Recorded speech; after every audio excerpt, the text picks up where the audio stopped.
Seated. All right, we're here on Savannah Majernik, 24-553. We were here Tuesday.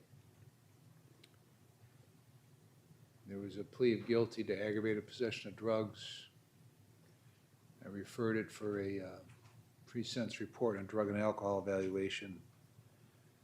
And then got word yesterday that you refused to write anything or talk to anybody. Yes. Is that right? Yes. Okay. Why is that? So, and the way I look at it is like you gave me a chance before, and I proved you absolutely right. And I opened this door again, and I'm just honestly, genuinely not ready. And so, like, I don't want to waste your time again, my time, her time, anybody else's time. And I'm at a spot where, like, you gave me chance after chance after chance, and I kept proving you right. You tried to tell me about myself, like, and I'm not ready, Judge. Okay, well, it's not an unusual story that people are given multiple chances and don't do what they're supposed to do. Okay. So if I do what you want me to do, okay, then there's no chance it's ever going to end, right? So there have been people, and I didn't send you to prison last time. I just gave you some more time in jail and ended your probation. And the reason that I did that instead of sending you to prison, okay, is because you didn't belong in prison. All right?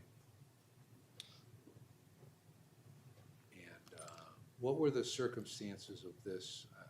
I don't know anything about the case. I usually don't find anything out about the case until I read the pre-sentence report because I get access to the police report. So what happened in this case with the charge? How did you get charged? So the boyfriend at the time that I had, he was driving me to work, and the license plate had been, like, expired. Well, then come to find out, he was driving under suspension, so, like, clearly that is, like, probable cause to search us. And he ended up telling me that he had some speed in his bag. So him just getting out of prison, in my eyes, I was like, I didn't really want him to go back to prison. So I copped out to it. And around that time, like, I had been sober, but at that time I realized, like, I just made this stupid decision, like, I'm going to jail anyways, so why not, let's get high. Which is a stupid decision, I know that. But it was an abusive relationship. So, like, I was more so scared of, okay, if I let him go back down, if he goes to jail and, he eventually gets out, like, what's going to happen to me? So I made that irrational decision, and I kind of I fell loose with it, and I dragged it on longer than it needed to be. And I ended up screwing up. When was this? Huh? When was this? May, I think. May, right? April, okay. April. 13, okay. So how long had you been sober before that? Since the last time I was in jail, and the last time you've seen me. Okay, and that was like June, wasn't it? June to October. So all the way to that April, I had been sober, and when I got that case, I said, screw it.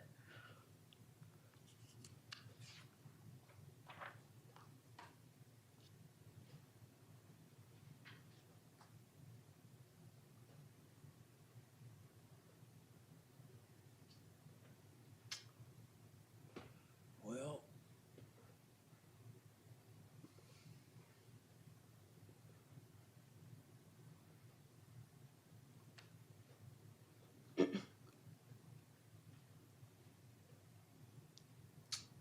I've got some 52, 53-year-old woman who comes in here about once a month, who I've had on probation in one way or another since probably 2017. She's got mental diagnosed bipolar disorder and has been addicted to crack cocaine for probably going back 30 years.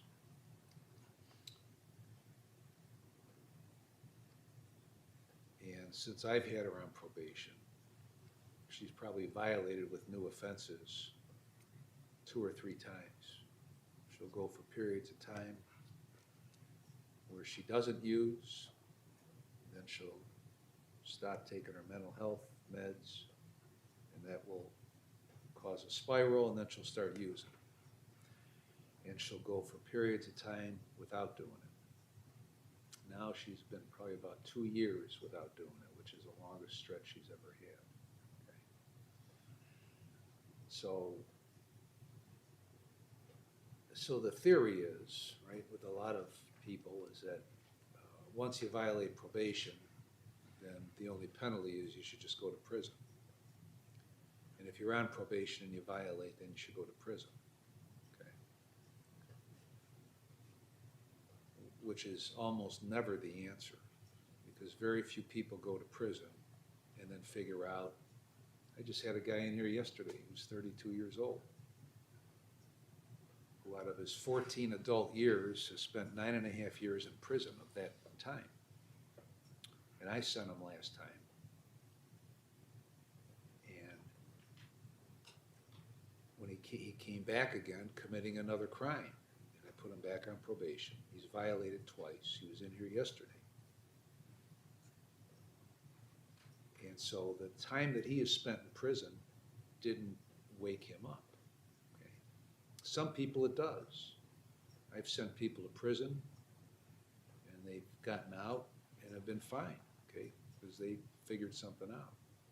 All right. So the answer is not, since you didn't do it before, and you didn't prove me wrong, is that, well, then I just got to do my time, get out.